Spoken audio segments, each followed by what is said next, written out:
욥기 강의 제9장입니다. 이번 9장은 빌닷의 질문에 대한 욥의 대답입니다.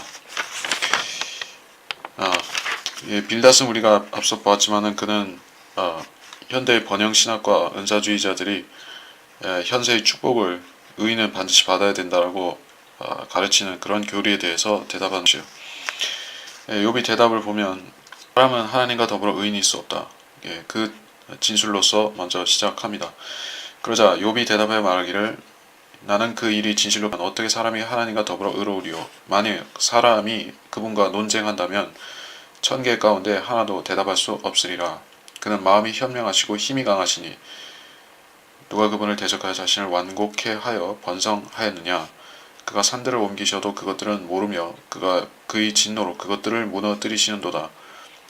그가 땅을 그 자리에서 흔드시니 그 기둥들이 흔들거리며 그가 해에게 명하시니 해가 떠오르지 아니하고 별들을 봉하시는도다. 사람이 어떻게 하나님과 더불어 의로우리요. 이것은 아담의 타락 이후부터 예수 그리스도 이전까지 어떤 인간도 어떤 철학자도 종교인도 어떤 과학자도 대답할 수 없었던 질문이었습니다. 사람들은 상대적인 의인이라고 할 때는 오늘날도 매스컴에서 어떤 사람을 의인이라고 부르는 경우가 있죠. 남을 위해서 자기 사람을 생명이나 손실을 감수하는 그런 사람을 의인이라고 부르는 것이요. 그러나 그것은 상대적인 주관적인 의인 것이요. 하나님께서 말씀하시는 의인이라는 것은 죄가 전혀 없다는 의미에서 의인을 말하는 것이요. 그런 의인이 어디 있었는가? 지구상에는 오직 한 분만 오셨는데 그분이 사람으로 오신 예수 그리스도이신 것이요. 그분만이 죄가 없고 온전히 의로우시며 모든 사람에게는 그 외 모든 사람은 다 죄인인 것입니다. 어떻게 사람이 하나님과 더불어 의로우리요? 이것은 욥에게는 해결될 수 없는 질문이었습니다.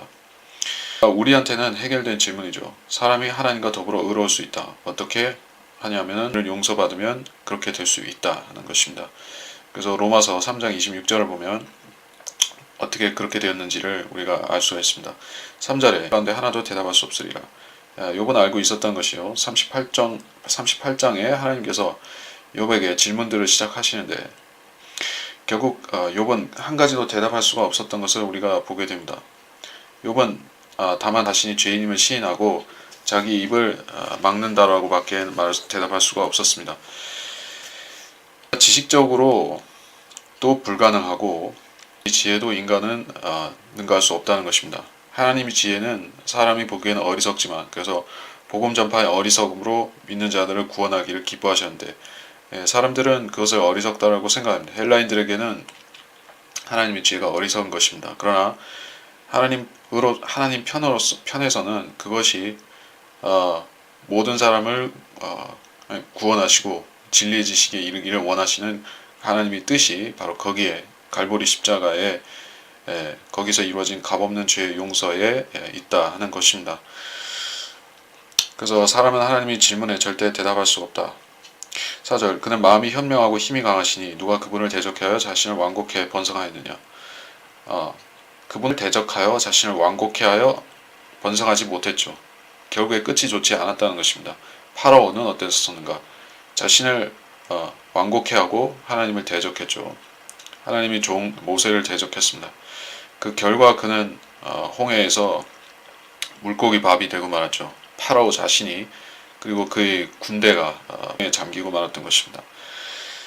번성하지 못했습니다. 아시리아의 사네립왕도 번성하지 못했던 것이요.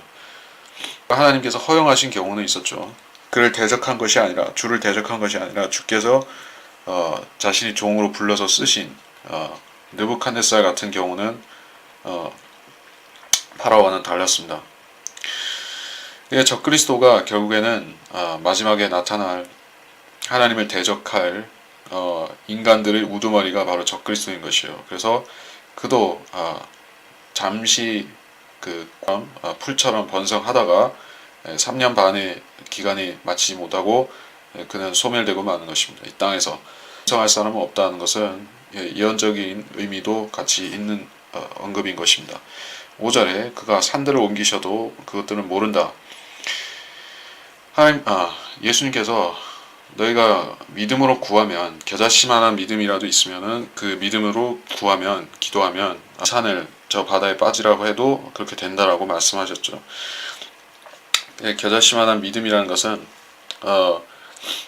어떤 사람에게는 믿음을 주시고 어떤 사람에게는 지은 사람에게는 예언을 주시고 어떤 사람에게는 방언과 당언을 통역함을 주시고, 고린도 전서에 나오는 말씀이죠. 그래서 어떤 사람에게는 그런 큰 믿음을 주셔서 산들을 옮겨서 빠지게 해도 하는 것입니다. 어떤 사람인가? 산들을 옮기는 것은 아니지만은 하늘을 3년 반 동안 닫아서 비를 내리지 않게 했던 엘리야가 있죠. 그는 앞으로도 다시 한번 7년 대환란의 중간에 나타나서 또 그런 일을 할 것입니다. 산들을 옮기는 일은 재림 직전에 있을 일인데, 산들이 그때는 주님께서 내려오시면 녹기도 하고 흔들리기도 하고 무너지기도 하고 이렇게 돼서 땅의 왕들과 장군들과 힘센 자들과 종들과 자유인들이 계시록 6장에 보면 바위들에게 말하기를 무너져라, 우리 위에 덮으라, 이렇게 애걸하고 있는 상황을 우리가 계시록에서 보게 됩니다. 그래서 이것은 분명히 산들을 옮기는 것은 재림과 관련된 언급이라는 것을 알고 넘어가야 될 것이고, 그냥 단순히 산들을 옮기는 것이 아닙니다. 대륙 이동설 이런 식으로 옮기는 게 아니라 진노로 무너뜨리는 것이에요. 일시적으로 어떤 그 격변이라고 그런 사건이 일어나서 되는데, 그것은 재림 직전에 있을 사건을 말하는 것이다. 계시록에 여러 구절이 나오지만은 16장에도 거기에 유사일에 없었던 큰 지진이 일어나는 구절이 거기 나오는데, 잠깐 보자면은 20절 보자면, 계시록 16장 20절에 보자면은 그러자 모든 섬이 사라지고 산들도 보이지 아니하더라. 산들이 없어지는 지진입니다. 에베레스트니 알프스니 안데스니 에팔레치아니 이런 산맥들이 있죠. 지구상에 고비 사막도 있고 산맥과 고원들이 다 없어지고 평평해지는 것이 환란 끝에 있을 일이다. 산들을 옮기시고 무너뜨린다. 하나님께서 하시는 일입니다. 6절에 그가 땅을 그 자리에서 흔드시니 그 기둥들이 흔들거리며, 이것도 역시 좀 전에 봤던 구절과 아울러서 또 이사야서 24장 19절로 21절에도 나오는 언급입니다. 땅에 기둥이 있다. 성경적인 표현입니다. 땅의 기둥.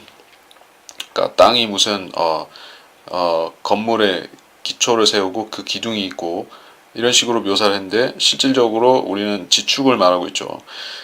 지축은 23.5도 기울어져 있는데, 그것은 노아 홍수 때 그렇게 기울어졌다고 하죠. 땅이 피사의 사탑 만치로 땅이 기울어져 있는 것이에요. 기둥이 기울어져 있다. 그래서 이 지구는 조금씩 말하자면 세차 운동이라고 해야 되나, 그런 진폭을 가지고 이 지축이 조금씩 움직이고 있는 것이요. 심지어 지축 자체도 조금씩 움직이고 있죠. 땅의 기둥이 움직인다는 얘기입니다. 그래서 지축이 조금이라도 변동이 되면은 이 지구상의 환경의 격변이 일어나는 것이에요. 지축이 몇 도 움직였다 하면은 기후가 바뀌는 것이에요. 근데 땅을 그 자리에서 아예 흔들어 버리시니 그러면은 격변이 크게 일어나는 것이죠. 그래서 지진이 일어난다. 그가 해에게 명하시니 해가 떠오르지 아니하고 별들을 봉하시는도다. 해에게 명하시니, 해가 어두워지는 것은 대환란 끝에 있을 특징적인 현상으로서 해가 완전히 어두워지는 경우도 있고 3분의 1이 어두워지는 경우도 있는데, 완전히 어두워질 경우에는 그것이 짐승의 왕국이 흑암에 들어가는 그 장면이 계시록 어디냐 하면은 계시록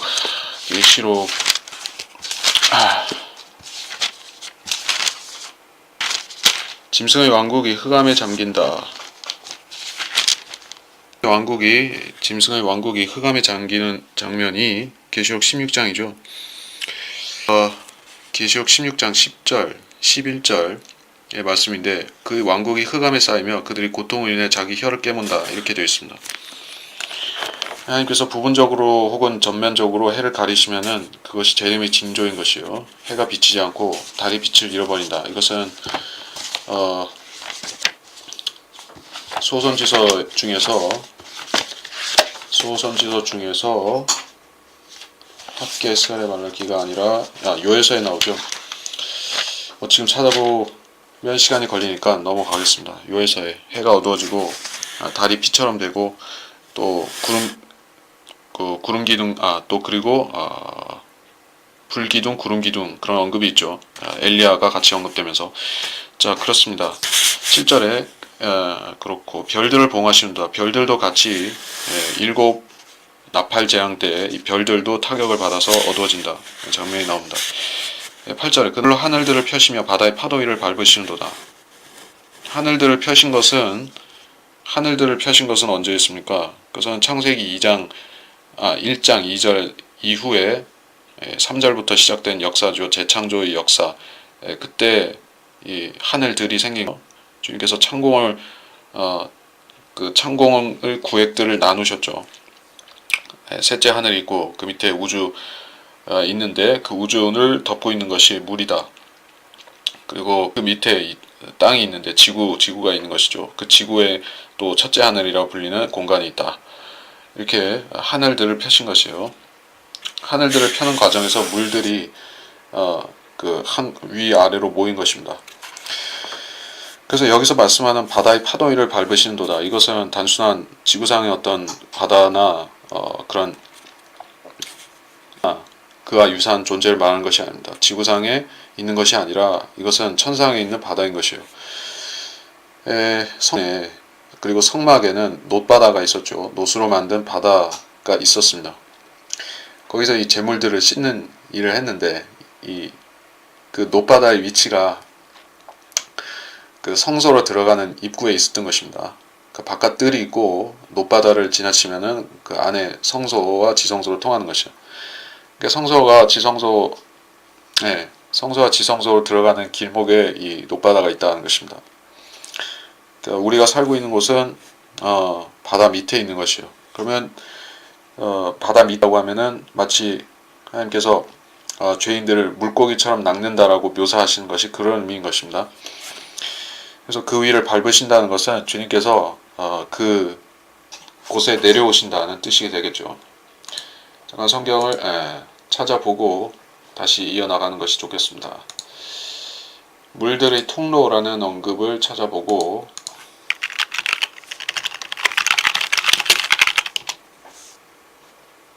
시편 18편 15절에 물들의 통로라는 언급이 있습니다. 그때 오 주여 주의 책망과 내쉬는 콧김에 물들의 통로들이 보였고 세상의 기초들이 드러났나이다. 주님께서 재림하시는 장면에서 이런 물들의 통로가 열리고 주님과 그 뒤에 따르는 무리가 같이 내려오는 것이요. 여기서 밟으시는 것이 그런 의미다 하는 것입니다. 하늘들을 타고 나르시는 하늘들을 타고 달리신다 이런 묘사도 있죠. 시편 68편에 두 번 나오는데 4절과 33절에 이런 말씀이 있습니다. 하나님께 노래하라. 그의 이름을 찬송하라. 그의 이름 야로 인하여 하늘들을 타고 달리시는 그를 칭송하며 그분 앞에서 즉 기뻐하라. 시편 68편 33절 옛적 하늘들을 타고 달리시는 분께 찬양하라. 주께서 그의 음성을 발하시나니 장엄한 음성이로다. 하늘은 단단하게 부어 만든 하늘이라고 했죠. 단단하게 라는 것을 찾아보면 나옵니다. 단단하게가 아니라 부어 만든 하늘. 욥기 37장 18절 당신이 그분과 함께 단단하고 부어 만든 거울 같은 하늘을 폈느뇨. 하늘은 단단하고 부어 만든 거울 같다라고 했습니다. 거울의 표면은 매끄럽고 반사가 되죠. 마치 그 유리 같은 그걸 말하는 것입니다. 옛날의 거울은 그 투과성 그런 유리로 만들었죠. 청동으로 만들었습니다. 옛날 거울들은 투과성이 아니라 불투과성 청동으로 만들었었죠. 그래서 거울의 모습을 그대로 비추는 게 아니라 상당히 투과성이 안 좋은 편이죠. 그런 의미에서 거울이라고 하면은 이 셋째 하늘과 둘째 하늘 사이에 청동 같은 덮개가 있는 것이요. 그것이 마치 유리같이 표면은 반짝이는 것이요. 그것이 성경에는 유리바다라고 계시록에 몇 번 표현이 됩니다. 자, 그런 셋째 하늘에 대해서 얘기를 했죠. 둘째 하늘과 바다에 대해서 얘기했습니다. 9절에 그는 악투루스와 오리온과 플레이아데스 성단과 남쪽의 방들을 만드신다. 악투루스와 오리온은 북반구에서 보이는 별자리고 저 북극성 방향에 있는 쪽이고 플레이아데스 성단과 남쪽의 방들이라는 이 별자리들은 남반부에서 보이는 별자리인 것이요. 즉 욥이 살고 있던 그 지역이 에돔 쪽이라고 하면은 거기서 플레이아데스 성단과 남쪽의 방들은 볼 수가 없는 상황입니다. 성경에는 이렇게 그 화자의 즉 그 성경 기자의 지식과 당시의 지식과 이런 상식과 이런 것을 뛰어넘는 언급들이 나오는데 이것은 하나님께서 성령의 영감으로 주셔서 기록해 하신 것이 분명하죠. 그렇게 믿으면 되는 것입니다. 그래서 악투루스는 어떤 별자리인가? 이것은 북두칠성이라고 말할 수가 있는데 우리가 말하는 바 그 북두칠성 큰 곰자리라고 불리는 자리입니다. 북극성이 바로 알파 드라콘 자리라고 하는 이 셋째 하늘 방향에 있는 그 별인 것이요. 가장 밝게 빛나고 그 주변에 별들이 많지 않은 그런 지구의 북쪽으로 가면은 그 별자리가 있는 것이죠. 지구의 남쪽으로 가면은 거기에는 남십자성이라고 있고, 그래서 이 악투루스 오리온은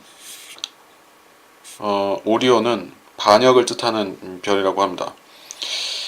그래서 악투루스가 하나님께서 계신 쪽이라고 하면은 그 밑에 오리온이 반역, 즉 사탄을 의미하는 별자리가 있습니다. 오리온은 거인을 뜻하기도 한다. 왜냐면은 그 반역을 뜻하는데 님롯과 같은 종류의 말이라고 합니다. 님롯은 반역을 의미하는 니무르에서 나왔다. 그리고 오리온도 반역을 의미하는 마랏이라는 히브리어에서 나왔습니다. 그래서 반역과 관련된 존재는 니무롯에서 시작해서 니무롯을 아랍인들은 님롯을 힘센 사냥꾼이자 바보라고 불렀다라고 합니다. 자, 그래서 이 별자리가 의미하는 것은 적그리스도를 뜻한다 이렇게 볼 수가 있겠죠. 오리온은 개인적으로 말해서 오리온은 사람들이 나쁘게 생각하는 사람 별로 없습니다. 좋은 이미지인 것이요. 북두칠성도 좋은 이미지죠. 주로 길한 이미지로 사용하는데 사실은 그 하나님 밑에 바로 붙어있는 존재가 셋째 하늘 밑에 바로 붙어있는 저 기품에 붙어있는 존재가 바로 사탄인 것을 우리가 알면은 하나님과 사탄이 얼마나 그 동전의 앞뒷면처럼 가까이 붙어있는지 알면은 우리가 마귀에게 덜 속을 수가 있습니다. 마귀는 그리스도를 가장 흉내를 잘 낼 수 있는 존재가 성단과 남쪽의 방들, 플레아데스 성단은 아틀라스의 딸들이라고도 별칭으로도 불린다 합니다. 에서는 다른 특별한 정보는 없지만, 자, 이런 별자리 언급은 성경에서 별자리를 언급하는 이유는 우리가 때와 시기를 별들의 그런 별점을 쳐서 이렇게 하라는 게 아니죠. 하나님께서 이 별들을 그 때와 시기에 그 안에 때와 시기의 그런 정보들을 넣어 놓으신 것은 맞습니다. 근데 인간이 그것을 다 해석할 수가 없는 것이요. 별들이 숫자는 인간적인 관조에서 볼 때는 무한에 수렴하죠. 그러니까 별들을 가지고 점을 친다고 할 때 그것은 마치 인간이 슈퍼컴퓨터의 영역에 도전하는 것과 똑같은 일인 것이요. 얼마 전에 슈퍼컴퓨터에 도전했던 한국 사람이 이세돌이라는 한국 사람이 있었죠. 컴퓨터에 도전하는 것도 아주 엄청난 모험으로 생각하는데 별을 헤아리고 별을 가지고 이 세상을 다 해석할 수 있냐는 것이요. 옛날에 고대 점성술사들은 자기들이 그렇게 한다고 했는데 이것은 만용이었다 이것입니다. 그래서 별점을 아무리 잘 쳐도 하나님께서 그들의 지식을 봉인해 버리시면은 아무것도 모르게 되어서 결국에 다니엘이 느부갓네살의 꿈을 풀 수 있었던 것은 별들을 보고 푼 것이 아니라 결국에 하나님께서 성령을 통해서 계시를 주셨기 때문에 알고 풀 수가 있었다는 것입니다. 그래서 하늘들을 보고 얻는 정보는 사실 보잘것없는 것이요. 하나님께서는 성경을 통해서 더 확실한 앞으로 있을 일들에 대한 정보를 성경을 통해서 더 자세하고 확실하게 보여주시고자 한다 하는 것입니다. 그는 발견치 못하는 위대한 일들과 정령 셀 수 없이 많은 이적들을 행하시는도다. 보라, 그분이 내 곁을 지나가시나 내가 그분을 알아차리지 못하는도다. 11절의 이 말씀, 내 곁을 지나가시나 알아차리지 못하는도다. 어떤 면에서 그런가? 인간은 하나님께 답변할 수 없고 하나님 대신에 누구를 구원할 수도 없고 인간이 인간을 도와서 세상이 타락하거나 세상이 혼란스러워지는 것을 인간의 힘으로 막을 수도 없고, 그래서 인간은 하나님께서 하시는 일에 대해서는 철저히 무기력한 존재다, 이렇게 언급을 한 것입니다. 하나님께서 하시는 일을 막을 수 없다라는 뜻에서 인간은 무기력하다. 무소부재하시죠. 어떤 면에서냐면은 성령께서 이 공간을 무소부재하게 채우고 계시죠. 성령은 무한한 존재인 것이요. 하나님의 무소부재가 성령을 가지고 말하는 것입니다. 또 하나님께서는 불멸한 분이시죠. 불멸한 혼을 가지셨습니다. 그분이 성부 하나님이시고, 하나님께서는 형상을 가지고 피조물들 앞에 자신을 보여주십니다. 육체를 가지고 나타나시면 그분이 예수 그리스도인 것이에요. 그래서 그분이 하시는 일을 막을 수 없고, 성령께서 하시는 일을 막을 수 없고 알아차릴 수도 없다는 것입니다. 주님께서 요한복음 3장에서 성령에 대해서 개념을 정의를 내리시기를, 그분은 바람과 같아서 누가 그분의 일을 사전에 인지하거나 도와드릴 수가 없다는 것입니다. 성령께서는 자신의 길로 역사하신다. 어디선가 하면은 바람이 임의로 불어서라는 구절이죠. 요한복음 3장 8절에 바람이 임의로 불어서 네가 그 소리를 들어도 어디서 와서 어디로 가는지 알지 못하듯이 라고 했습니다. 어디서 와서 어디로 가는지 알지 못한다. 근데 소리는 들을 수 있다고 했죠. 소리를 듣는다. 인간이 소리를 듣는 이 청각이라는 영역이 가장 영적인 부분이라는 것을 우리가 알아야 되는 것이요. 시각은 청각보다는 못하다는 것입니다. 하나님의 말씀을 듣는 것이 왜 중요한가? 하나님 말씀을 보는 것도 중요하지만 듣는 것은 왜 그렇게 중요한 것인가? 이 귀적인 부분이, 인간의 귀는 굉장히 영적인 부분인 것이요. 영적인 감수성이 귀에서 나온 것입니다. 하나님 말씀을 보기도 해야겠지만 또 들어야 되는 것이요. 하나님 말씀을 들으면은 우리 영이 더 빨리 받아들일 수가 있는 것이요. 듣는 것은, 믿음은 들음에서 나오기 때문에 라고 했죠. 들음은 하나님의 말씀이라 말씀하시는데, 믿음은 봄에서 나옴이라 이렇게 안 하셨던 것이요. 근데 하나님 말씀은 좌우지간에 듣든지 보든지 간에 인간의 영에 역사하는 능력이 있는데, 특히 듣는 것이 중요하다. 그래서 그분이 역사하시는데 인간은 알아차릴 수 없다는 것입니다. 그분이 모르게 하시면, 하나님께서 모르게 하시면 알 수 없다는 것입니다. 하나님께서 하늘에서 천둥 같은 소리로 예수님께 말씀하셨을 때 그때 사람들은 제 하늘에 우레나 번개, 우레 천둥 소리라고 생각했지 하나님 말씀이라고 생각을 못했던 것입니다. 또 에 대한 이야기는 욥기에서도 뒤에 더 나올 것입니다.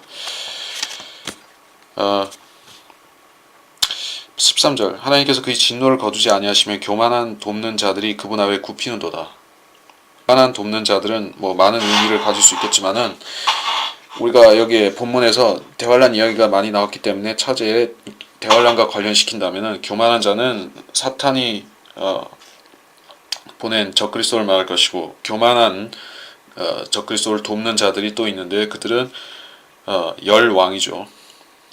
또 열왕과 그 밑에 그 섬기는 자들이 있을 것입니다. 그들이 교만한 돕는 자들인, 그 돕는 자들이 어떤 자들은 멸망하고 어떤 자들은 주님께서 낮추셔서 왕국에 들여보내시고, 그러면 그들은 주님이 발에 허리를 굽혀서 입을 맞춰야만 되는 것이다.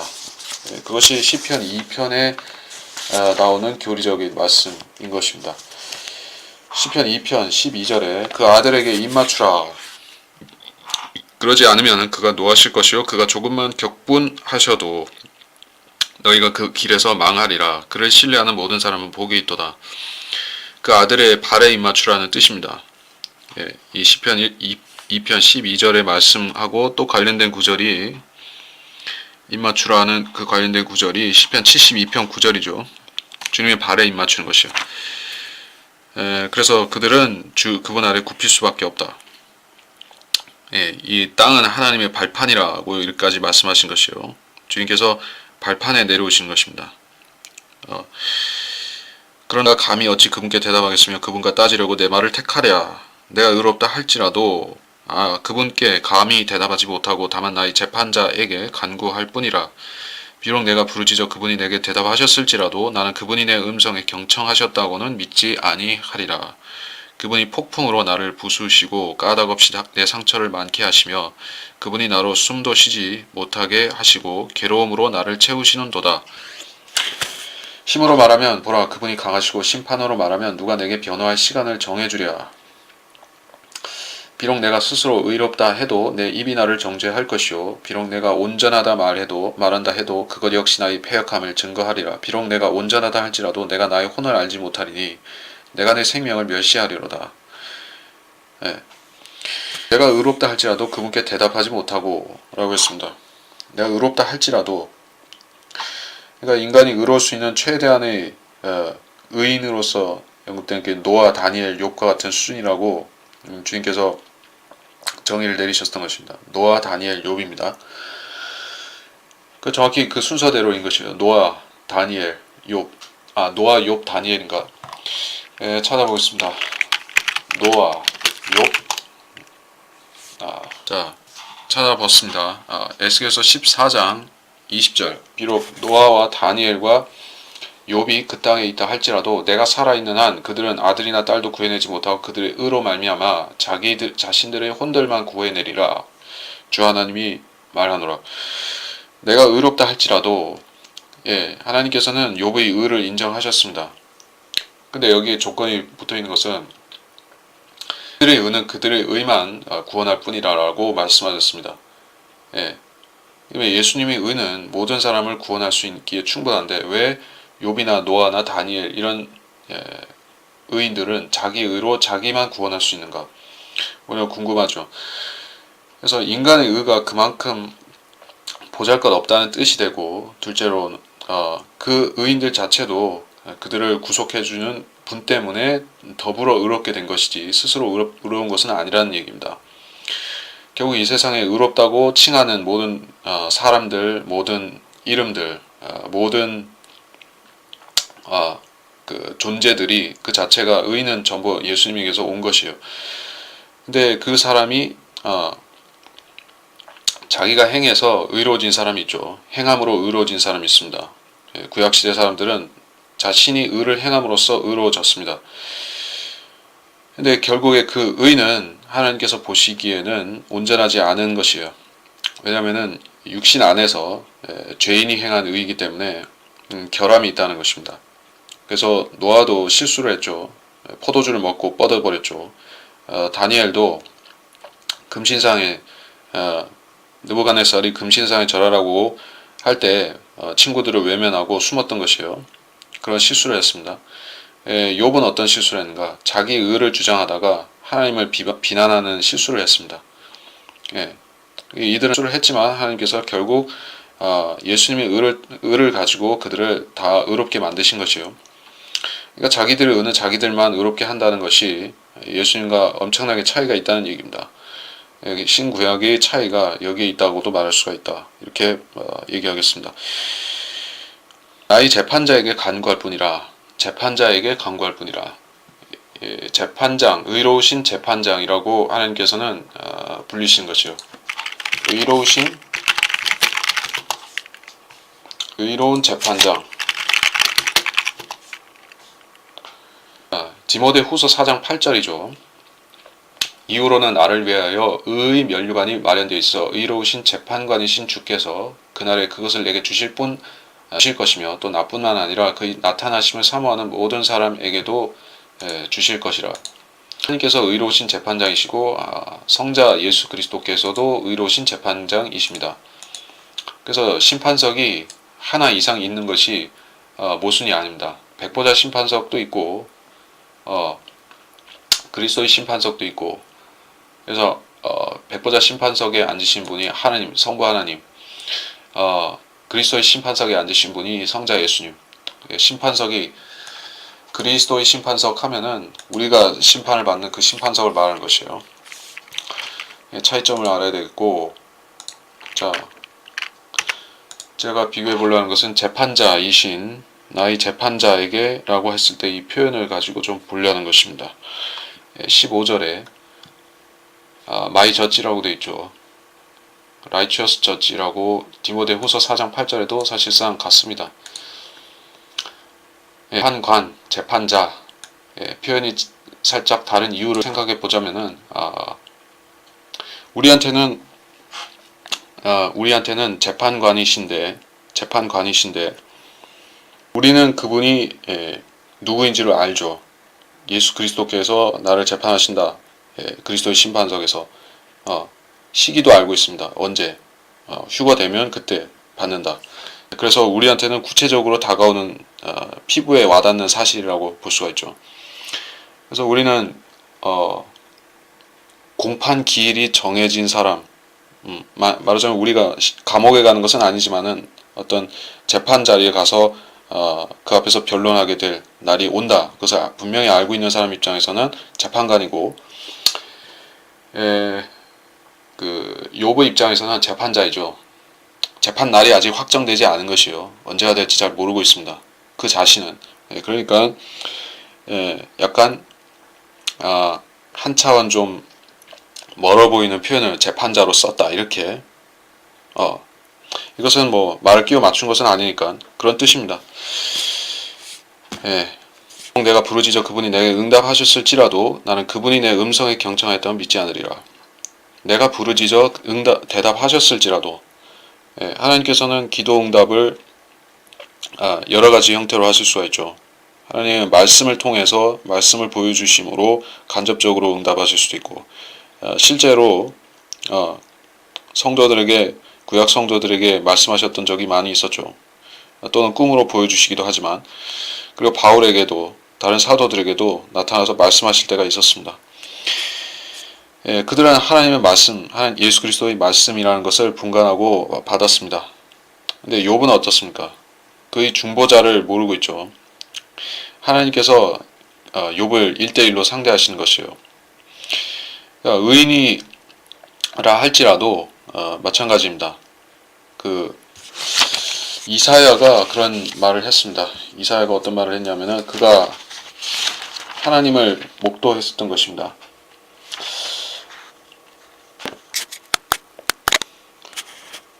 이사야가 하나님을 이사야서 6장에서 보았는데 6장 5절에 그때 내가 말하기를 내게 화로다 내가 끊어졌도다 이는 내가 불결한 입술을 가진 사람이며 내가 불결한 입술을 가진 백성 가운데 거하면서 내 눈으로 왕 곧 만군의 주를 배웠습니다. 자, 육신을 가진 상태로 인간이 하나님을 본다면은 견딜 수가 없는 일인 것이에요.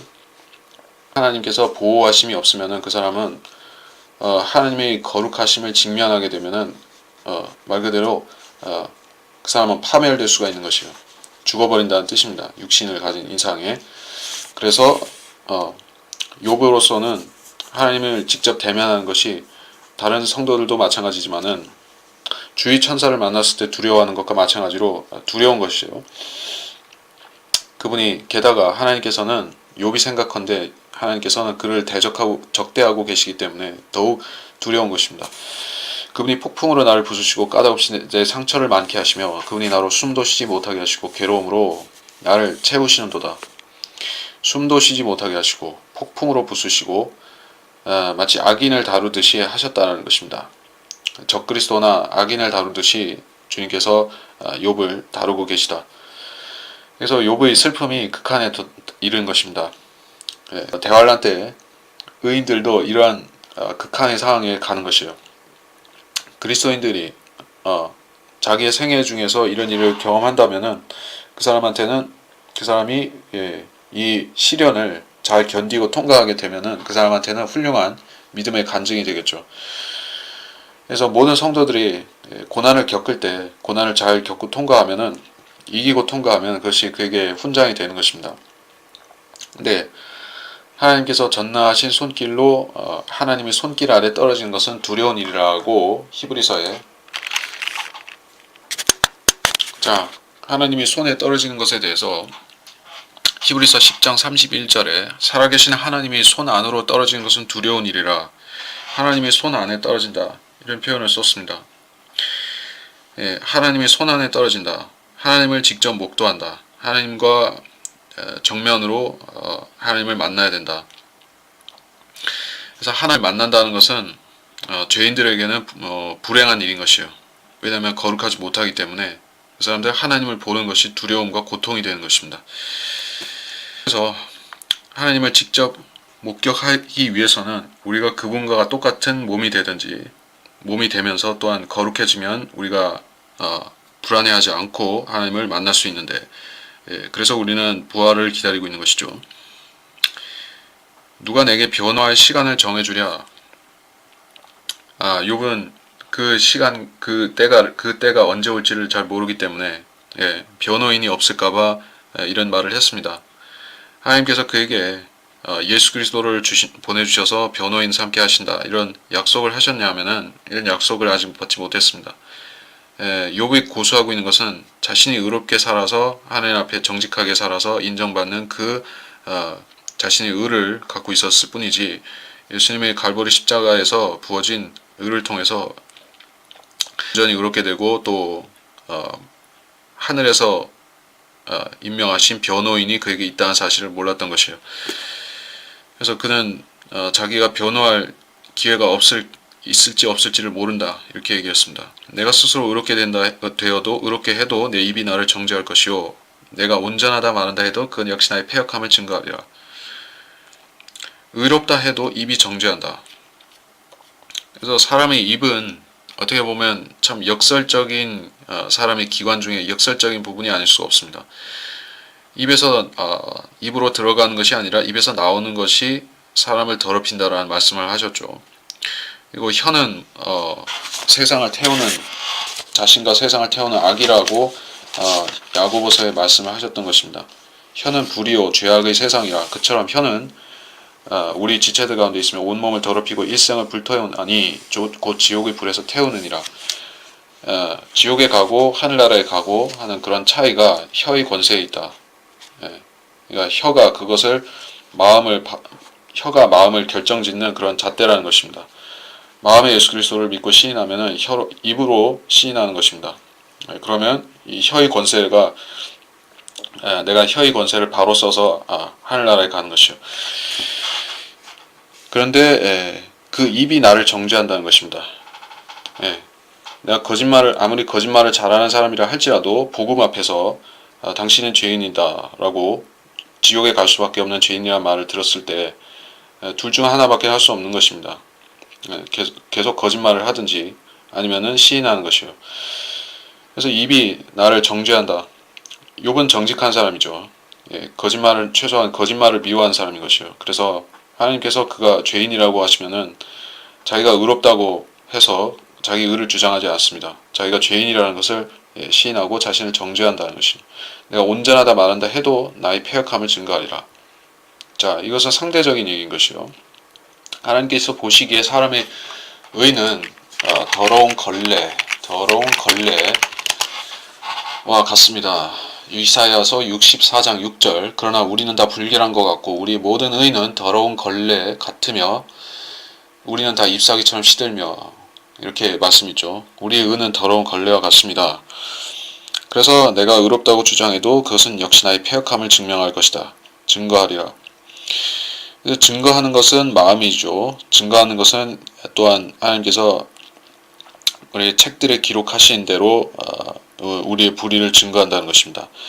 하나님께서 생명책에 우리 이름을 기록하시고 또 예수 그리스도의 이름으로 우리 죄들을 지워버리시지 않으셨으면 우리는 여전히 하나님 앞에 그 목탄보다도 더 시커먼 죄인이 되는 것이요.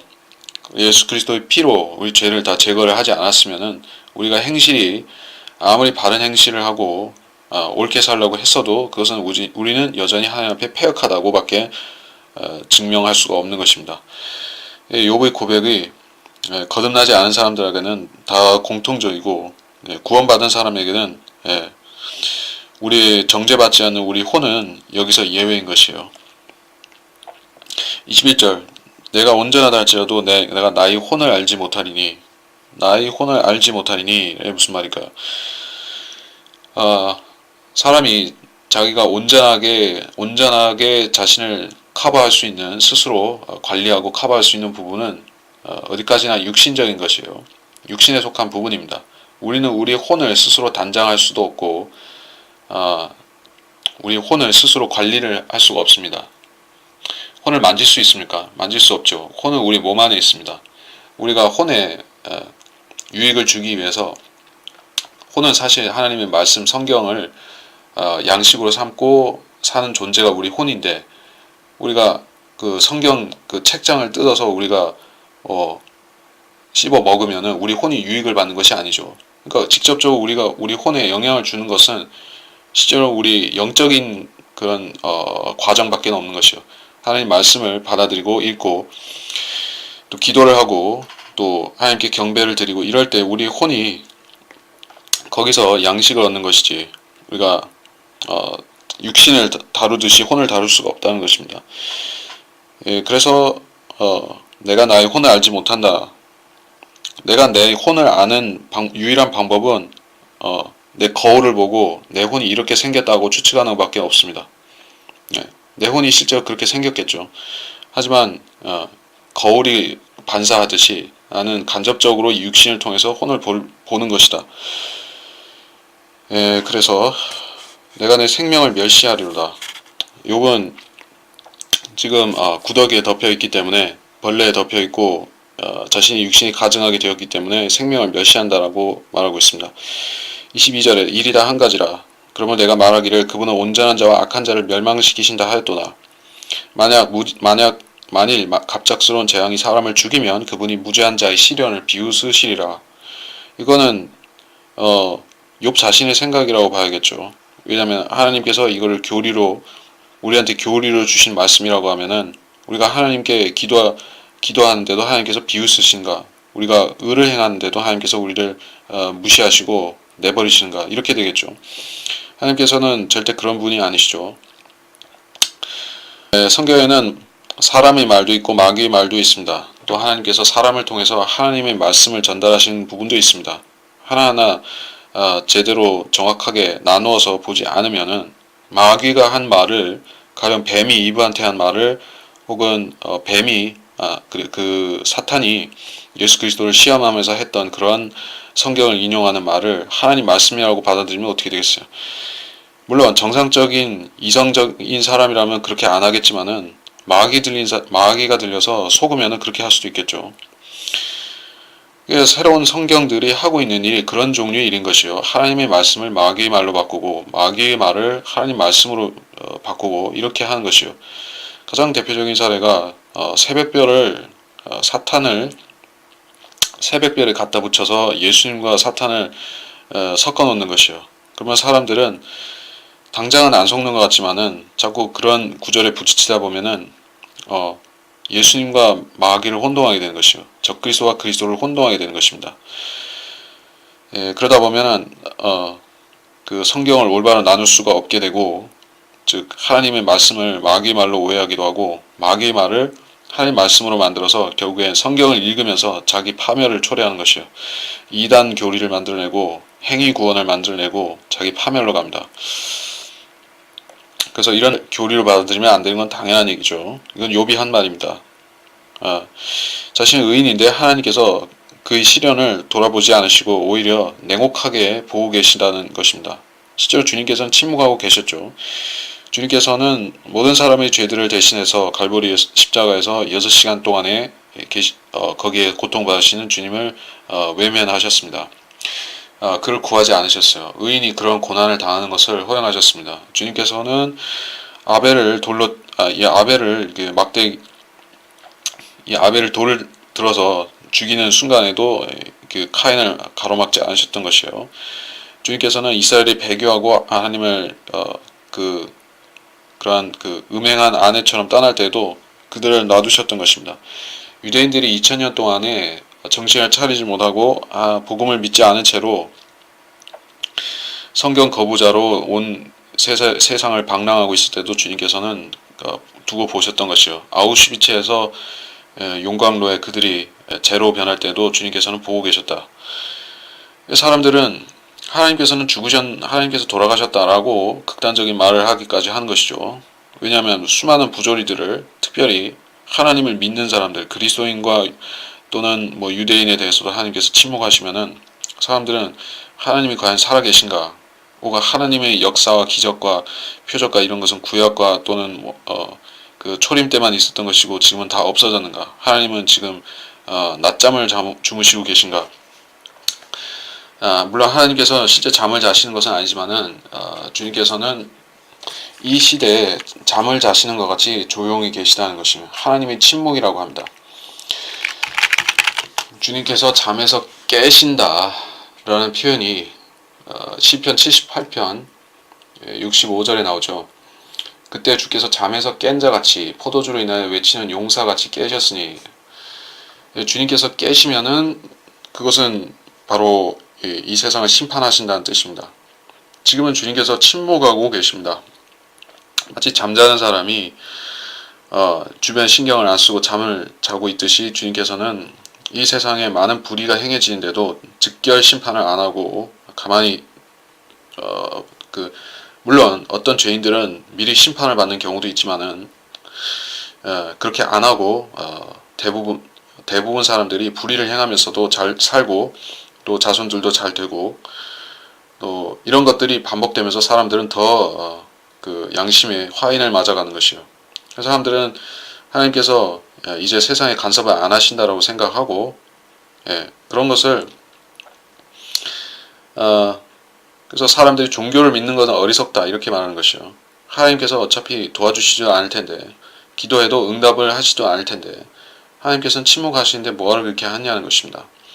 그러나 그리스도인들은 하나님께서 살아계시다는 것을 알고 있죠. 하나님께서는 이 시대에 성령을 통해서 내주하시는 그리스도인 안에 내주하시는 그 성령을 통해서 우리한테 역사하시는 것이지, 개인적인 부분에서 그렇게 하시는 것이지, 구약시대처럼 어떤 한 민족에게 표적과 이적과 능력으로 역사하시는 때가 아니죠. 그것을 오해한 사람들은 그런 마법을 시대를 위조한 그런 마법을 행하는 그런 자들, 즉 주의자들한테 빠져서 그들에게 가산을 탕진하고 속아서 인생을 망치는 것이요. 그러나 하나님께서는 이 시대에 사람들을 비웃는 것이 아니라 침묵하고 계신 것이요. 욥의 한탄은 그러한 맥락에서 한 것입니다.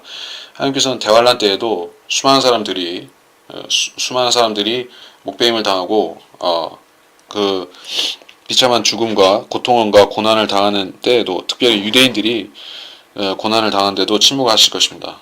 그래서 그들은 믿음을 잃어버리는 사람들이 나올 수가 있을 것이요. 엄청난 재난을 당하면서 무신론자가 되는 사람들이 있죠. 전쟁이나 기아나 어떤 그 자연재해를 겪는데 하나님을 의지하고 의존하고 그런 위기를 타개한 사람이 있는 반면에 위기에 처하면은 하나님이 없다고 생각하고 무신론자가 되는 사람도 있습니다. 그래서 자기 선택이지만은, 그래서 하나님을 안 믿기로 결정하면은 그 사람한테 손해이고 그 사람이 결국에 자기 혼을 파멸에 넘겨주는 것이죠. 24절 세상에 악인의 손에 주어졌고 그분은 그 재판관들이 얼굴을 가리셨으니 그렇지 않다면 그가 어디에 있으며 누구리요. 이제 나의 날들이 전령보다도 더 달아나 버리니 좋은 일을 보지 못한도다. 그 날들은 빠른 배들처럼 지나가 버리고 먹이를 향해 달려드는 독수리 같도다. 비록 내가 말하기를 내 불평을 잊고 내 고통을 떠나 스스로를 위로하자 한다 해도 나는 나의 모든 슬픔을 무서워하리니 주는 나를 죄 없다 여기지 아니하실 줄 내가 아나이다.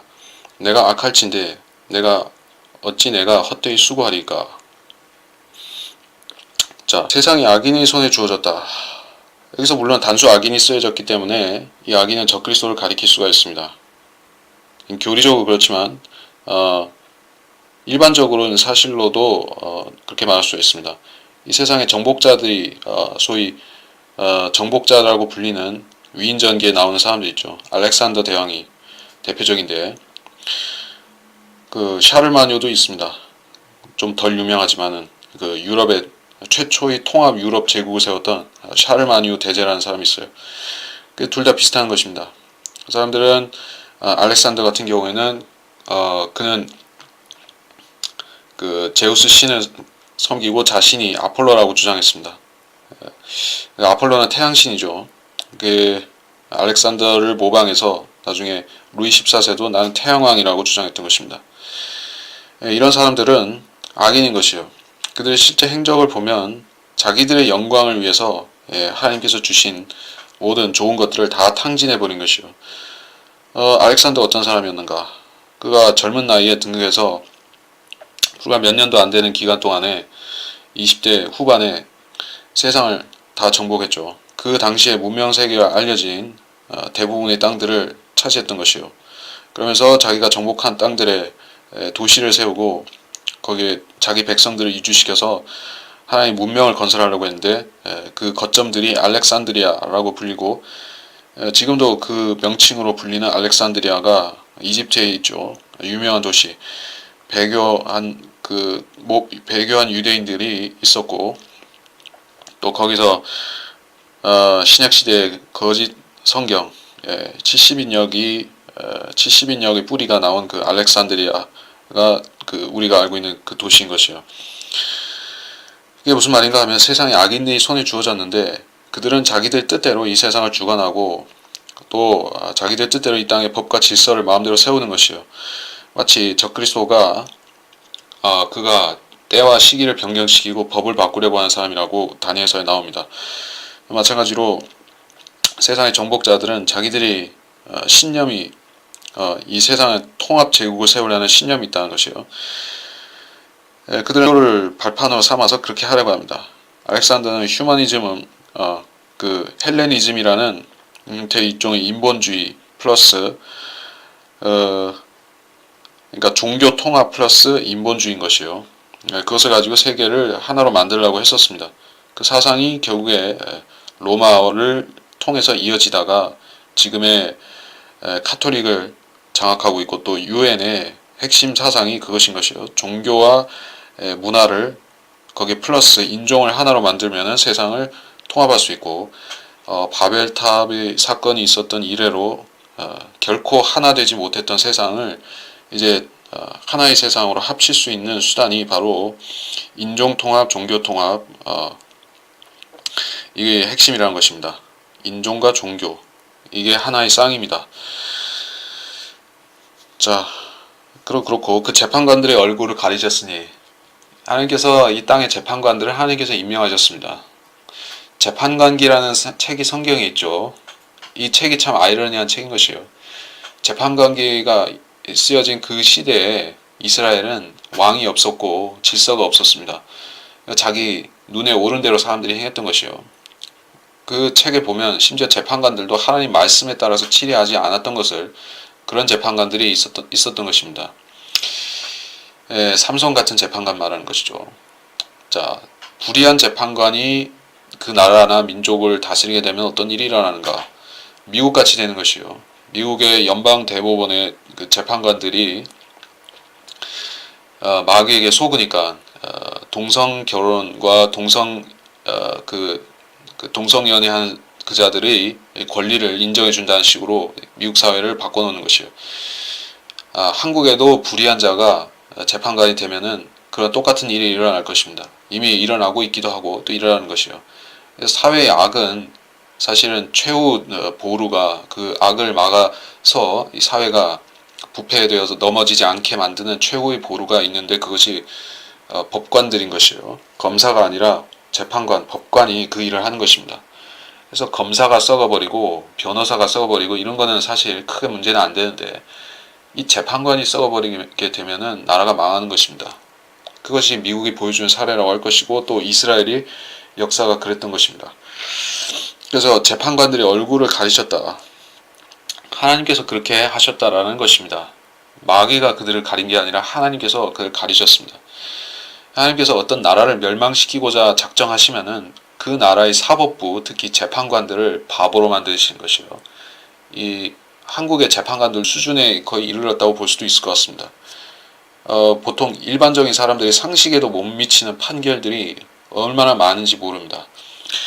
뭐 사회 정치 문제 이런 것도 말할 것도 없고 경제 문제도 그렇고 일반인들이 상식하고 전혀 배치되는 그런 판결들을 많이 내립니다. 왜 그런지 아십니까? 그 사람들이 하나님을 두려워하는 법을 배운 적이 없는 사람들입니다. 하나님을 무서워하지 않는 사람들인 것이요. 그 사람들은 중등학교, 중학교, 고등학교, 그 대학교에서 뭘 배웠냐면은 적자생존 원리를 배웠던 것이요. 더 정확히 말하면은 다윈의 진화론과 그 정글의 논리를 배웠던 것입니다. 정글의 논리는 무엇인가 하면은 가장 강한 자가 결국 끝까지 살아남는 자가 다른 자들을 지배할 권리가 있다는 것이요. 그래서 이거 정글의 법칙이라는 프로그램도 있지만은 사람들은 그 정글의 무서움이라는 것을 전쟁을 통해서 겪기 전까지는 체감을 못하는 것입니다. 이 정글 논리가 가장 잘 적용되는 그 무법 사회가 바로 지금의 IS가 통치하는 그런 그 아비규환도 있고, 그 어떤 나라의 내전이나 내란이 일어나게 되면은 또 그런 상황이 되는 것입니다. 재판관들이 망가지는 것이요. 그러면 그 나라가 혼란에 빠지고 내전이 일어나고 결국에는 마귀적인 일들이 성행하게 되는 것입니다. 지금은 그래서 재판관기의 이스라엘의 배교한 시대와 같이 이 온 세계가 그렇게 사람들이 십계명도 없고 하나님의 말씀도 없고 복음도 없고 아무것도 없는 채로 하나님을 두려워하는 그 기본적인 두려움조차도 상실한 채로 사람들은 자기들의 눈에 오른 대로, 즉 통합이라는 명분이라든지 화해, 화합, 용서하자든지 교황이 잘 써먹는 그런 말을 가지고 세상의 아픈 것들을 가려놓는 것이요. 더러운 것들을 가려놓고 이 세상을 낙원처럼 만들어 가려고 하지만 전혀 그것은 불가능하다. 그래서 재판관들이 불의해졌기 때문에 이 세상은 망해가고 있습니다. 그렇지 않다면 그가 어디 있으며 누구리요? 하나님께서 그렇게 하셨기 때문에 사람들은 하나님을 더 모르게 된 것입니다. 세상의 정의와 질서가 가려짐으로 인해서 하나님을 없다고 생각하는 사람들이 늘어난다는 것입니다. 하나님께서 그렇게 하신 것이 아니라 그 사람들을 망하게 하시려고 하나님께서 재판관들을 어리석게 만드시고 혼란에 빠뜨리신 것이요. 이제 나의 날들이 전령보다도 더 빨리 달아나 버리니 좋은 일을 보지 못하는도다. 욥이 육신의 생명이 다해간다고 그런 고백을 하는 것입니다. 그래서 욥의 날들은 앞으로 올 그 자들의 세대라고 불리는 그 세대의 날들하고 같은 것이요. 이 우리 시대를 말하는 것입니다. 26절 그 날들은 빠른 배들처럼 지나가 버리고 먹이를 향해 달려든 독수리 같도다. 빠른 배들처럼 지나가 버린다. 오늘날에는 그 배들이 아니고 먹이를 향해 달려드는 독수리 같도다. 이것은 하나님께서 심판하신다는 뜻입니다. 사람이 나를 그 중간에 그를 데려가신다는 것이요. 적그리스도를 어떻게 데려가시는가?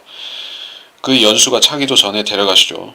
독수리처럼 실제로 독수리가 그 적그리스도의 군대의 시체를 뜯어먹죠. 그들의 날들은 더 길 것 같았지만은 한 100년, 200년, 1000년 지배할 것 같이 하겠지만은 주님께서 예수 그리스도의 재림을 가져오시면 그때는 빠른 배들처럼 그날은 지나가 버리고 마는 것입니다. 3년 반이라는 기간이 그렇게 긴 기간은 아니죠. 그러니까 적그리스도가 이 땅을 멸망에 가져온 것을 세우고 통치하는 그 기간이 그렇게 길지 않습니다. 27절 비록 내가 말할지 이를 내 불평을 잊고 고통을 떠나 스스로를 위로하자 해도 스스로를 위로하자. 자기 보존입니다. 인간은 스트레스를 받게 되면은 결국에 자기 안으로 그런 거북처럼 목을 움츠리고 숨어서 외부에 신경 쓰지 않게 되는 것입니다. 사람이 그래서 엄청난 고통과 시련을 당하게 되면은 아주 이타적인 사람이 되는 것이 아니라 지극히 이기적인 사람으로 원래 그랬던 사람은 더 그렇게 되고 안 그랬던 사람도 그렇게 되는 것입니다. 사람이 선하지 않은 것이요. 사람의 본성에 선이 없는 것입니다. 시련을 겪으면 사람이 더 성품이 성숙해진다고 하지만은 그것이 도를 넘으면은 자기 보존이 발동하는 것이요. 그래서 자기 보존 욕구에 따라서 내가 먼저고 다른 사람은 둘째라고 생각하는 것입니다. 나의 모든 슬픔을 무소하나니 주는 나를 죄 없다 여기지 아니하실 줄 내가 아나이다. 자, 반복해서 보지만 욥에게는 영원한 구원의 약속이 없습니다. 그날 주님 안에서 주님 뜻대로 행보를 옮겨야지만은 그가 끝에 가서 하나님을 만나서 오케이 사인을 받을 수가 있는 것이죠. 오늘날 행위구원을 가르치는 로마 캐토릭이라든지 모든 기독교 이단들이라든지 이런 자들은 뭐라 하면은 하나님께서 마지막 심판석에 가서 구원 못 받을 것 같은 사람을 그 행위를 봐서 구원시켜 주기도 한다. 이렇게 말하는 것이요. 그래서 착하게 살아두는 것은 그런 행위구원 가르치는 사람들 입장에서는 일종의 믿음 플러스에다가 보험을 들어둔다. 이런 식으로까지 생각하는 것이요. 근데 그 사람들의 믿음이 올바른 믿음이 아니죠. 예수 그리스도를 믿는다는 것은 행위가 아니라 철저히 믿음 위에 이 구원의 보장을 세운 것이요. 그렇지 않고 행위 플러스 믿음으로 그 자기 신앙을 형성시키고 살았다고 하면은 그 사람은 십자가의 원수로 살았다는 것입니다. 하나님께서는 그 사람이 다소 선하게 혹은 많이 선하게 살았던 어떤 행실이라도 구원에 유효한 것으로 전혀 간주하지 않으시는 것이요. 그래서 욥에게는 구원의 보장이 없었고 그런 약속이 주어지지 않았기 때문에 이런 불안한 말을 할 수밖에 없습니다. 우리가 성경을 올바로 나눠서 읽는다는 것은 그 구약 성도들의 말들을 교훈으로 받아들이는 부분이 있지만은 이런 부분들을 나한테 교리적으로 적용해서 나한테 구원의 보장이 없다. 그래서 죽을 때까지 선하게 살아야지만 구원받을 수 있다. 이런 교리로 만든다고 하면은 뭐 실제로 그렇게 한 사람도 있겠지만 저는 모르지만 있을 것이요. 만일에 없다 해도 사람들이 그런 행위구원 가르치는 사람들이 이런 구조를 보면 또 그런 교리를 갖다 붙일 것입니다. 성경에 그런 것들이 얼마나 많이 있습니까? 구원을 잃어버린다는 말씀도 얼마나 많이 있는 것이요. 그래서 그런 것들을 보면은 결정해야 되는 것이요. 십자가냐 아니면 이 구절을 교리로 세우느냐. 하나님께서 이 십자가를 하나님의 지혜인 이 십자가를 우리에게 알려주지 않으셨으면은 우리는 성경을 이해하는 것은 고사하고 마귀에게 속아서 즉시 파멸하는 것이요. 이 십자가를 거치지 않고 하나님을 만나려 한다든지 하나님의 말씀을 공부한다든지 이것은 전혀 불가능한 것을 하는 것입니다.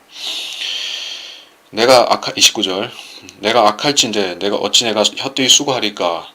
비록 내가 내 몸을 눈 녹은 물로 씻고 내 손을 아무리 깨끗하게 씻는다 해도 주는 나를 개천에 빠지게 하시니 내 옷마저도 나를 혐오하리다.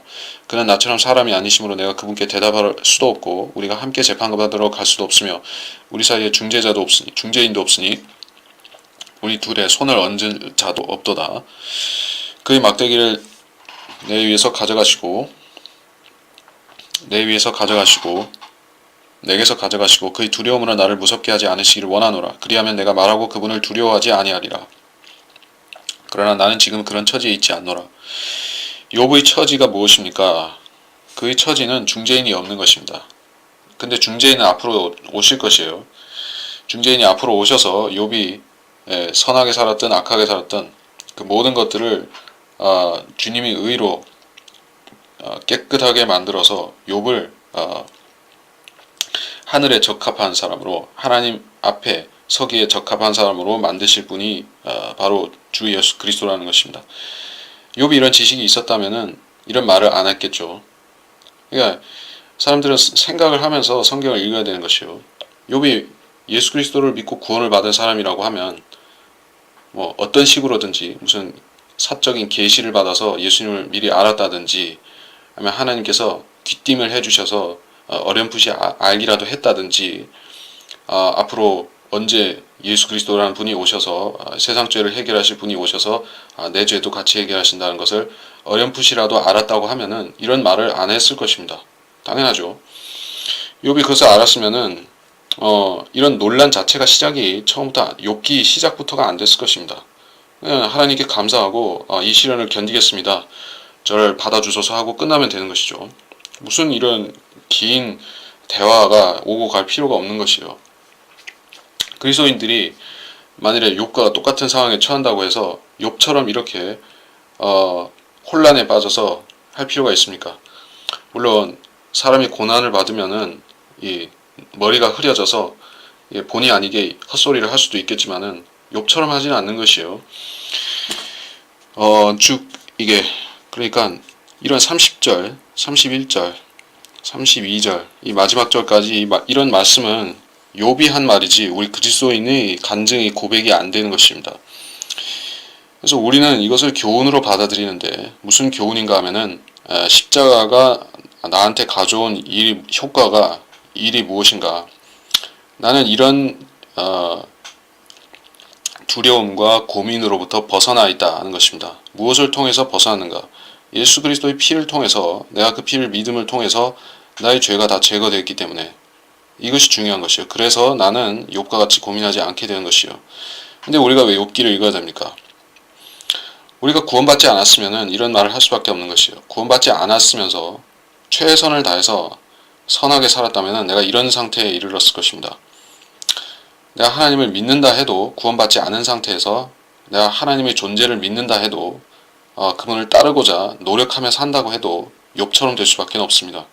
이런 고백밖에 나올 수가 없습니다. 하나님을 안다는 것은 그리스도 안에서 알아야지 우리가 구원에 상관이 있게 하나님을 아는 것이지, 그렇지 않고 하나님을 안다면은 그분은 심판주로밖에는 모르는 것이요. 욥처럼 나를 심판하실 분으로밖에는 모르고 우리 사이에 중재인도 없으니 이렇게 말할 수밖에 없습니다. 중재인은 누구십니까? 우리의 중재인은 요한일서 2장 1절, 디모데전서 2장 5절에 나오는데 거기에 변호인이라고 표현된 예수 그리스도인 것이요. 또한 중보자라고도 불립니다. 중보자와 변호인은 기능상으로 약간 다르지만은 중보자라는 것은 대제사장으로서 그렇게 하는 것이고 변호인이라는 것은 우리가 법정에 서게 된다면, 즉 그리스도의 심판석에 우리가 설 때 주님께서 우리의 재판장이 되셔서 우리를 심판하시죠. 근데 거기에 검사가 어디 있고 변호사가 어디 있고 이런 거 없습니다. 우리가 잘 생각해 보면은 그리스도의 심판석이 있고 거기에 그리스도인들이 가서 있는데 이것도 일종의 심판석이니까 법정이죠. 법정이면은 판사가 있으면은 검사와 변호사는 어디 있냐는 것이요. 근데 검사는 그 자리에 없습니다. 마귀인데 마귀는 우리를 그리스도 안에 그리스도께서 마귀를 이미 이기셨기 때문에 마귀는 우리를 참소하러 올 수가 없는 그런 상황입니다.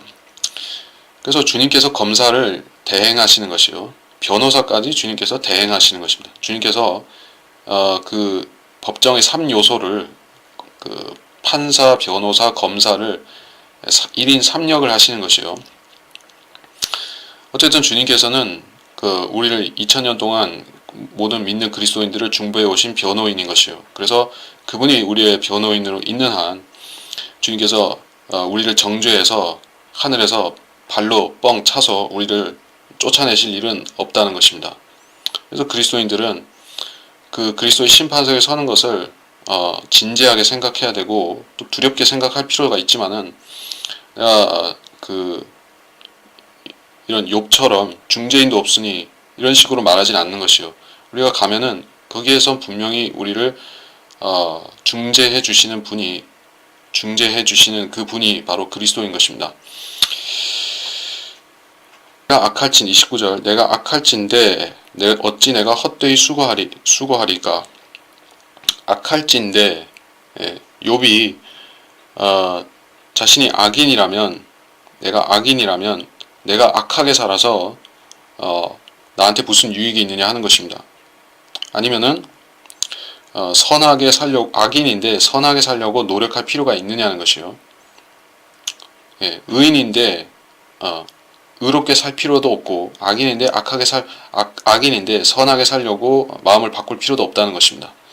이미 모든 것은 결정한 대로 되어가고 있다고 하면, 즉 하나님께서 영원한 판결을 이미 내렸기 때문에 세상에 사는 사람들의 모든 삶의 방식은 하나님께서 그렇게 지정하신 것이고, 악한 사람은 악하게 살다가 지옥 가라고 그렇게 해놓은 것인 것이고, 의인들은 의롭게 살다가 하늘나라 가라고 그렇게 미리 정해 놓으셔서 그대로 살아야 된다고 하면은 칼빈주의가 결국에 논리적인 결말이 거기로 가게 되는 것이요. 물론 그 칼빈주의자들은 그러한 무식한 소리가 아니라고 여러 가지 변론과 말기술을 가지고 하는데 전혀 그렇지가 않습니다. 그 사람들은 결국에는 그 포장들을 다 벗겨내고 알맹이를 보자면은 그것은 숙명인 것이요. 숙명적으로 하나님께서 악인은 지옥에 보내도록 모든 수단을 방법을 다 강구해서 자 이렇게 생각해 보자 이것이죠.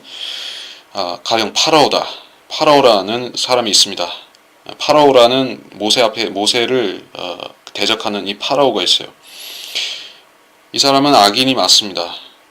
물론 하나님께서 그를 완악하게 만드시기도 했습니다. 왜냐하면 그가 모세와 백성들을 보내기를 거절하면서 하나님께서 그를 괘씸하게 여기셔서 그의 마음을 완고하게 만드신 것이에요.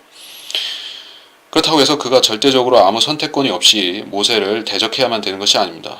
그는 회개하기도 했고 일시적인 부분적인 회개의 형식을 하기도 했고 또 진짜 회개를 할 수도 있는 사람이었습니다. 그는 히틀러나 무솔리니나 김일성이나 다른 세상의 소위 악인들이 회개할 수 있는 사람들인 것과 마찬가지로 회개할 수 있었습니다. 그러나 그는 자신의 길을 고수했고 결국에는 파멸을 이룬 것이에요. 그가 파멸을 이르기 전까지 하나님은 경고도 주셨고 그가 마음을 돌이킬 많은 시간과 기회를 주셨던 것입니다. 우리가 알아야 될 것은 하나님께서 이러한 시간 낭비를 하실 필요가 없다는 것이에요. 만일에 그 사람이 어차피 저주받은 사람이라면 빨리 지옥에 보내는 편이 낫죠. 하나님의 영광이라는 명분을 그 칼빈주의자들은 붙여서 이 악인들을 데리고 논다라는 식으로 그렇게 만드는 것이에요. 저는 그렇지 않습니다. 하나님께서는 사람들이 고통받는 것을 고의로 고통받는 것을 원하시는 것이 절대 아닙니다. 그래서 하나님께서 이 악인들이 악한 짓을 하도록 놔두시고 그들을 데리고 논다라는 식으로 말하면은 아주 사악한 주장인 것이요. 고통받는 의인들은 또 어떻게 되는 것입니까? 그들의 연단을 위해서 이 악인들을 사용하신다는 식으로 말하는 것이요. 그러나 하나님께서 천하게 쓸 그릇과 그 귀하게 쓸 그릇을 나눈다고 한 것은 그 사람들이 자기 선택에 따라서 일생을 귀하게 살 수도 있고 그런 의미 있게 살 수도 있고 의미 없이 하나님 앞에 의미 있게 사용되지 못하고 헛되이 보낼 수도 있는데 이것은 자기 선택이라는 것입니다. 그래서 하나님께서는 미리 아시지만 사람들이 선택에 따라서 이 세상이 어떻게 되어 간다는 것을 사람들이 어떻게 되는 것을 아시지만은 그들을 영원한 운명에 묶어서 결정지어 두심으로 어떤 사람은 반드시 지옥에 가도록 그를 끝까지 멱살을 잡아서 지옥으로 던져버리시고 어떤 사람은 지옥 가려고 아주 길을 써도 절대적으로 하나님이 권능으로 붙잡아서 하늘나라 가도록 끌고 오시지 않는다는 것입니다. 이런 멍청한 소리를 왜 하는가 하면은 그 사람들은 성경을 믿지 않고 동전 던지기를 더 선호한다는 뜻입니다. 동전을 던져서 앞면이 나오면은 사는 것이고 뒷면이 나오면 죽는다. 그래서 인생에 도박을 거는 것이요. 그래서 도박 거는 사람 입장에서는 사는 쪽이 나오면은 자기는 해피한 것이죠. 그 해피한데 그걸 어떻게 확정하냐는 것이요. 어차피 확률은 반이니까 천국 아니면 하나님의 나라, 하늘나라 그리고 아니면은 지옥 둘 중 하나죠. 50%의 확률인 것입니다. 내가 선택받았을 확률 아니면은 저주받았을 확률 50%. 그 사람들은 그 확률의 기준을 뭐에다 거냐면은 선하고 거룩하고 경건하게 살면은 내 확률이 51.1%, 52%, 53% 이렇게 올라가니까 결국에 이 무게중심이 구원 쪽으로 기운다. 확률을 점점 높여가서 내가 한 90%, 95% 이렇게 그렇게 거룩하고 선하게 살면은 내가 선택받은 사람으로 그렇게 말한다. 이런 식인 것입니다. 이게 뭐냐 하면은 아주 근원적인 행위구원인 것이에요. 모든 종교와 더러운 죄인들의 그런 추잡한 행위구원인 것입니다. 그 사람들은 그래서 계속해서 선하게 살자. 그래서 선하게 살면서 교회도 다니면서 간증을 보이면서 그 사람 말하는 간증이라는 것은 믿음의 간증이 아니라 교회 출석을 말하는 것이요. 그렇게 선하게 살면 확률이 높아진다는 것입니다. 이 구원이 확률로 만드는 사람들은 참 무식한 것이에요. 그래야 복음을 모르는 사람들인데 악할진데 내가 어떻게 헛되이 수고하려. 그 사람들은 실제로 헛되이 수고하고 있는 것입니다. 자, 칼빈 중엔 그렇게 사악한 것이다. 네. 자, 35절. 그리하면 내가 말하고 그분을 두려워하지 아니하리라. 나는 그런 처지에 있지 않노라. 물론 욥은 그런 처지에 있지 않습니다.